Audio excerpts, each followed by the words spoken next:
La prière, c'est ta source de réussite ici-bas dans le delà. Ne la lâche pas et ne t'en prive pas. Elle est indispensable comme l'est l'oxygène pour pouvoir vivre. Mais il y a prière et prière. Il y a des gens qui prient Alhamdulillah, mais il y a des gens qui pensent prier alors qu'ils ne prient pas.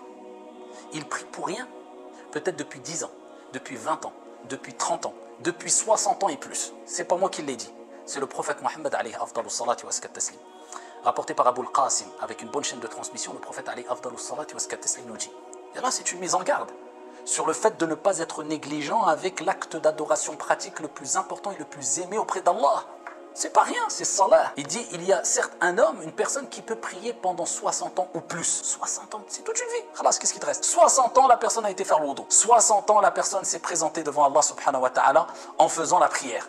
Mais ce n'était pas la vraie prière. Il dit, certes, un homme peut prier pendant 60 ans, alors qu'aucune prière ne sera acceptée de lui. Même pas une. Donc la situation est grave. Alors que même pas une prière est acceptée. Pourquoi? Il faut savoir que dans la prière, il y a des obligations. Il y a des choses qui sont fortement recommandées, moins recommandées, etc. Mais les obligations, on dit, si tu veux, les piliers de la prière, on ne joue pas avec. D'où l'importance d'apprendre notre religion et apprendre à accomplir correctement la prière. Et les cours sur cela, c'est pas ça qui manque. Et il donne l'exemple de celui dont la prière va être rejetée, même peut-être pendant 60 ans. Il prie, peut-être qu'il va compléter l'inclinaison, il complète, mais il ne va pas compléter la prosternation à sujoud. Il va compléter sujoud, mais il ne va pas compléter l'inclinaison. Ce qui fait partie des actes obligatoires dans la prière, c'est de garder un temps de pause, de sorte que les os reprennent leur place. Tranquillement, calme-toi, ne te précipite pas parce que tu as d'autres affaires après la prière. Et sache une chose, ce pourquoi tu te précipites dans la prière ne pourra être réalisé que si tu prends ton temps dans la prière. La réussite dans ta vie dépend de la réussite de ta prière. Allahu Akbar. L'apaisement et la sérénité dans ta vie dépend de l'apaisement et la sérénité que tu auras eu dans ta prière. Allahu